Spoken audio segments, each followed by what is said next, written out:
बच्चे मन के सच्चे हमारे आंखों के तारे यूं ही नहीं कहा जाता है। हमारे देश में बच्चों को भगवान का स्वरूप माना जाता है। माँ बाप अपने बच्चों को अपने अलावा इस दुनिया में अगर सबसे ज़्यादा किसी पे भरोसा करते हैं तो वो होता है स्कूल। क्योंकि माँ बाप अपने बच्चे को स्कूल में भेज करके और उन्हें उनसे बेफिक्र हो जाते हैं।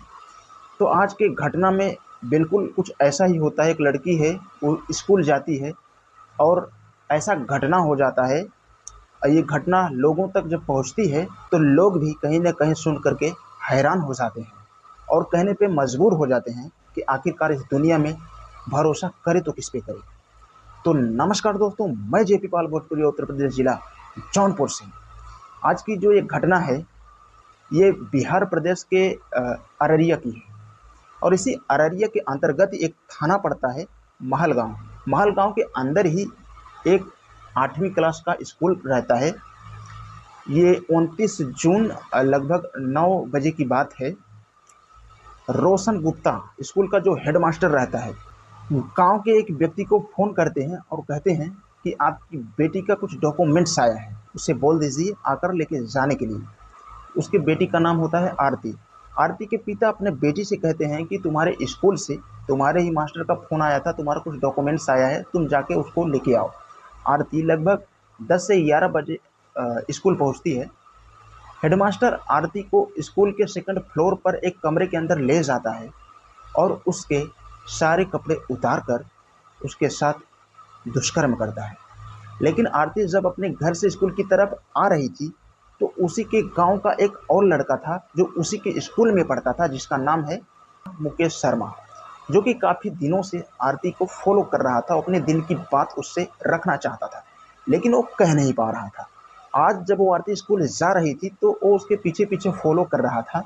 मुकेश शर्मा भी जब सेकंड फ्लोर पर उसके साथ जाता है और जब जैसे कमरे के अंदर लड़की एंट्री करती है, वो झांकने की कोशिश करता है तो उसके पांव तले ज़मीन खिसक जाती है। तो जब ये गांव में फिर वापस वहां से लौट के आता है तो उनके माँ बाप से बताता है और लोगों को ये बात बताता है तो पूरा हंगामा मच जाता है। गांव से काफ़ी लोग उस स्कूल पे पहुंचते हैं और स्कूल को घेर करके हेडमास्टर को पकड़ लेते हैं। इससे पहले कि वो हेडमास्टर के साथ मारपीट करते, उस गांव के सरपंच वहां पे पहुंच जाते हैं और गांव वालों को रोक लेते हैं और कहते हैं कि इनके साथ मारपीट नहीं करना है, अगर इन्होंने कुछ गलत किया है तो इसका फैसला ज़रूर होगा। और फिर उसी गांव में पंचायत बैठाई जाती है। पंचायत लगभग 4 से 5 बार की जाती है लेकिन इसका कोई भी रीज़न नहीं निकलता है। लेकिन तब तक ये खबरें इस तरह से समाज में फैल रही थी, ये खबर पहुँचते पहुँचते आखिरकार महलगांव के एरिया थाने में पहुँच जाती है। जब थाने के अधिकारी को इसकी खबर मिलती है तो पुलिस तुरंत आरती के घर पे पहुँचती है और आरती को लेकर के थाने में पहुँच जाती है। जब आरती को मेडिकल पर लेके जाती है पुलिस, आरती का जब मेडिकल रिपोर्ट आती है तो एक ऐसी खबर उसमें आती है कि जिसका कोई बिलीव ही नहीं कर पाता। दरअसल आरती 3 महीने की प्रेग्नेंट हुई रहती है। पुलिस को लगता है कि इस लड़की के साथ में शायद ये पहली बार वारदात की गई हो। पुलिस आरती को अपने पास बैठाती है, बड़े प्यार से पूछताछ करती है कि बेटा, तुम्हारे साथ किसने ऐसा दुष्कर्म किया है और क्यों किया है और कब किया है? एक एक बात हमें पूरे एक्सप्लेन के साथ में बताओ। तो पुलिस की ये बातें सुनती है तो वो रोने लगती है, रोते डरते हुए, और पूरी कहानी पुलिस अधिकारी को जब बताती है, आरती बताती है कि आज से लगभग 4 महीना पहले जब मैं स्कूल गई थी और जब स्कूल की छुट्टी हो गई थी, सारे लोग जब स्कूल से घर जा रहे थे तो हेडमास्टर ने मुझे रोक लिया और बोला कि तुमसे कुछ काम है, अभी तुम रुक जाओ। और जब सारे बच्चे चले गए तो हेडमास्टर सर मुझे कमरे के अंदर लेके जाके और मेरे साथ दुष्कर्म किए। मेरे शरीर के कपड़े उतारते हैं और मेरे साथ छेड़खानी करते हैं। और जब मैं उनका विरोध किया तो वो मुझे बहुत डराने धमकाने लगे और पहली बार उन्होंने मेरे साथ में रेप किए। और जब रेप कर रहे थे तो उसी के साथ उन्होंने मेरा वीडियो भी बना लिया।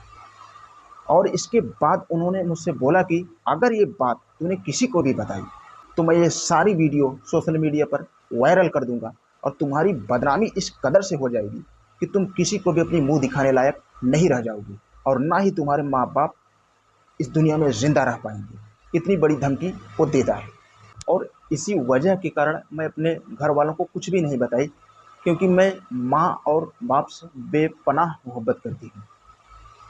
वो ये नहीं सोच रही थी कि मेरे माँ और बाप के ऊपर कोई ठेस पहुँचाए।